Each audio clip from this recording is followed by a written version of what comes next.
Good afternoon, fellow Toastmasters and honored guests. It was a cold morning of January 2010. I went to my daughter's Ruchi's room. Ruchi was 11 years old at that time. I wanted to wake her up for school. She said she's not feeling too well because she had been throwing up all night. So I had her stay at home. She looked better by the end of the day. So next morning I went to wake her up again. She tried to get up from bed, immediately sat down and cried, "Mommy, I can't walk." I was surprised, but thought that probably she's still weak from her illness. So I let her stay home another day and called her school about her absence. But the same thing happened the next day, and the following day, and the day after, and the day after. Days turned into weeks, weeks into months, but the child could not walk. We visited doctors after doctors, specialist after specialist. Eventually, she had to be hospitalized. Every possible doctor, every possible specialist came and saw her. Every possible advanced test was done on her, but nothing wrong was found in her reports. Everybody was baffled. There was nothing wrong with her legs or her physical body. Yet the child could not walk. As soon as she would try to get up and walk, she would get violent tremors. All the specialists, neurologists, cardiologists, pediatricians, psychiatrists, psychologists, they eventually put their heads together and named her condition as conversion disorder. Conversion disorder is where her body is perfectly fine, but her brain thinks and believes that she cannot walk. There is no real treatment for this condition. It could get better with time. It may never get better. We were terrified and scared. All these months, our life was from home to hospital, hospital to home. I had not cooked in months, but I would find food at my doorstep, dropped by our neighbors, our friends, even acquaintances. The whole town seemed to be concerned about her. My sister came from California to help us during these difficult times. So, hospital discharged her, sent her home, not knowing when would she be able to walk, if at all she would. Medical science had given up on her. But as a mother, I did not. I started looking into alternative healing modalities like Ayurveda, homeopathy, and took her to various doctors, but to no avail. Exasperated, I called my best friend Veena in India, who is a famous hypnotherapist, and asked her if hypnotherapy could help her and if I could bring her over to India. Veena assured me that hypnotherapy can definitely help her and suggested that instead she come to us because it would be hard for Ruchi to travel in her condition. Soon, Veena flew to United States, leaving her family, her work, and her clients behind, and started her sessions of hypnotherapy on Ruchi. Now, all my hopes for Veena.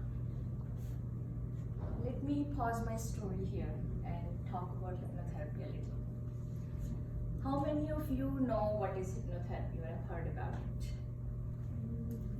How many of you think that hypnotherapy is where somebody could hypnotize you, take complete control of your mind, and take all your money away? This is not entirely false. It's called Eastern hypnotism, where somebody can take complete control of your mind, take your money away. There have been real stories about it. Hypnotherapy, on the other hand, is an alternative healing modality where the therapist takes you to a very deep, relaxed state of mind. But you are totally aware, fully in control, and can come out of it anytime you want. This is like a state of meditation. That is when therapists can access your subconscious mind. Because most of the time, the core issue, the root cause of the problem, as well as the solution lies in your subconscious mind. subconscious mind is 90% more powerful, and it runs our lives in ways which we don't even realize. As a matter of fact, there are many professional athletes and celebrities and stage performers who use hypnotherapy to get positive suggestions planted in their subconscious mind so that they start to perform better automatically using their full potential. Coming back to my story. After a few sessions of hypnotherapy, Veena understood that there was a prior incident where Ruchi had missed a day of school due to an illness. And when Ruchi went to her teacher to help her make up her lost work, the teacher was very rude to her and refused to help her. Ruchi is a very sensitive child. She took it to heart, and that memory stayed in her subconscious mind as a very traumatic incident. Now this time when she fell sick and missed a day of school, she was terrified to go back to school. So her mind found a way to make her not go to school and made her believe that she cannot walk. She herself was not aware of this trick that her mind was playing on her and sincerely believed that she could not walk. In hypnotherapy, this traumatic memory was removed and was replaced with positive suggestions where her mind started to feel safe and started believing in her own abilities. For her 10th session, Ruchi walked into the room with a cane but came out without any help or support, all by herself. Next thing you know, she goes to the backyard, starts jumping on the trampoline with her friend. A girl who had not walked in months is now jumping as if nothing had happened. We could not believe our eyes. Our joy knew no bound. My husband and I hugged Veena, and we three of us cried together as we watched her jump with joy.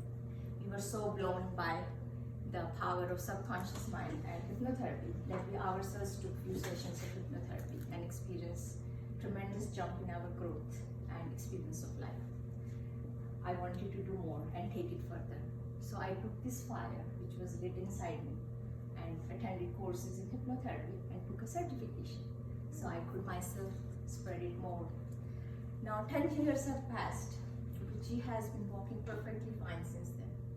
I have myself started a side practice of hypnotherapy and have been able to help many friends and clients over the years through their conditions of low self-esteem, sleep problems, headaches, migraines, depression, and many more.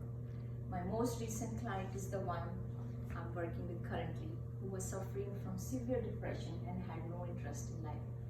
But I'm very delighted to see that within just 2 months of therapy, she has been able to restore her interest in life and her self-confidence, and according to her doctor, in total remission. And she gives complete credit to hypnotherapy for that. In the end, I would like to leave you all with something to think about. Do you have any issue, condition, which you have not been able to heal through conventional medicine? Do you think there are blockages in your life which are preventing you to live your life fully at your full potential?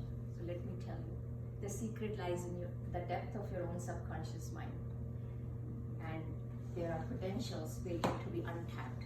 So I would highly encourage you to try a session of hypnotherapy, release the blockage, unleash the potential, and live your life at a much higher level. Thank you.